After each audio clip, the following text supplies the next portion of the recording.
Welcome to Magic Hour. I'm your host, Paul Chappell, and today we are reviewing Fearless, a computer animated film on Netflix.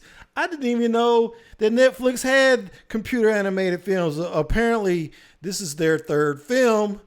This one was produced by Vanguard Animation, a company I've never heard of, but apparently it was started by John H. Williams, who is an old veteran from the Shrek films, and they specialize in making movies under 40 million, and it kind of shows. Not to say that it wasn't great. Let's get into the plot a little bit. The plot is fairly complicated for a movie like this. It stars a kid named Reed. He's like any high school senior. He's obsessed with video games. He plays this video game called Planet Master, and he's very good at it. He's one of the only teenagers who ever get to the final level. And the protagonist of this particular video game, his name is Captain Lightspeed. Yes, he's obviously a ripoff of Buzz Lightyear.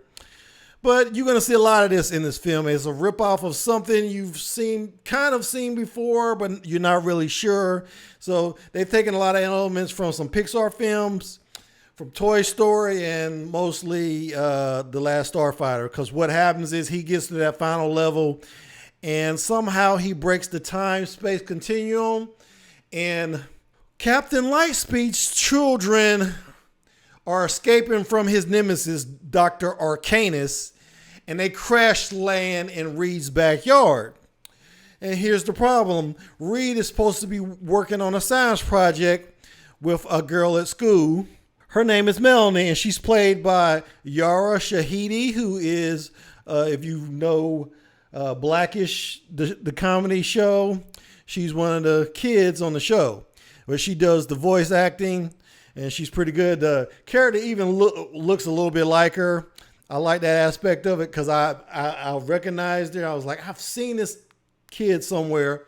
And when I did the research later, of course, it's that kid on Blackish. So I kind of like that. Also, we had a few celebrities lending their voices to this movie. Judakis the rapper was Captain Lightspeed. Gabriel Union played this General Blazer Hatch, a character who pretty much stole every scene she was in. I want the Air Force ready to shake a big stick at this. Someone hand me an important file. Put this on a clipboard. Yes, ma'am. I want a clipboard handed to me every 2 minutes. Yes, ma'am. So yeah, it was pretty funny. Whenever she came on screen, I wouldn't say, let's go ahead and get to the good. I wouldn't say that it was so funny that it was a lot like a Pixar film, because Pixar films pretty much have jokes for both toddlers and adults. It had a few jokes that I kind of chuckled at, but mostly this is the kind of film you want to put your toddlers down. I would say from 3 to 8 years old. If you want them to stop tearing up the house one day, putting them in front of this film and just leaving them for a few hours would be a good way to go about it. The film has 3 baby protagonists. They fart and burp and do all the things that babies do. So any toddler will find this film amusing. So in other words, it was sort of like a Pixar film, but not as funny as a Pixar film. And like I said, it has some overtop characters to keep your interest.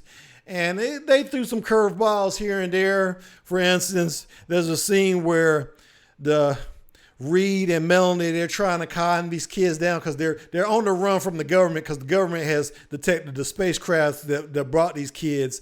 And the villain is chasing them at the same time, trying to get these kids because they all have superpowers and he wants to harness their superpowers. So there's one scene where they're running from everybody and the kids are crying, the little babies, and they want to calm them down. Well, the kids like Lionel Richie for some reason. So it was kind of those kind of jokes, but I was even surprised that they were able to afford to pay Lionel Richie for his royalties. I'm sure that was probably the most expensive thing they had to secure for this film. But overall, I liked it.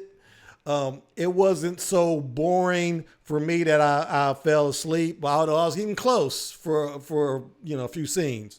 If we wanted to pick out anything that was actually kind of ugly about the film, I would say it was competent, but not much else. That's the worst thing I can say about it. Like I said, there was nothing really original about it. It was a mashup of The Last Starfighter and Toy Story, and they had just enough cuteness to keep your kids occupied, but not much more going for it. So that's about it. This is a nice little distraction for kids, and I would give it probably a 3 out of 5, maybe a 3.5. But no more than that, and no less than that. And so it's pretty much a middle of a road type of film. So I encourage you to really watch this if you have kids. But that's it. That's all I got for today. I'd like to thank my subscribers and encourage you, if you're already subscribed, hit that subscribe button. Give me a like, comment, and tell me what you think, and smash that bell if you're already a subscriber, so you know when my next video drops. And until next time, I will see you when I see you. Thanks for watching.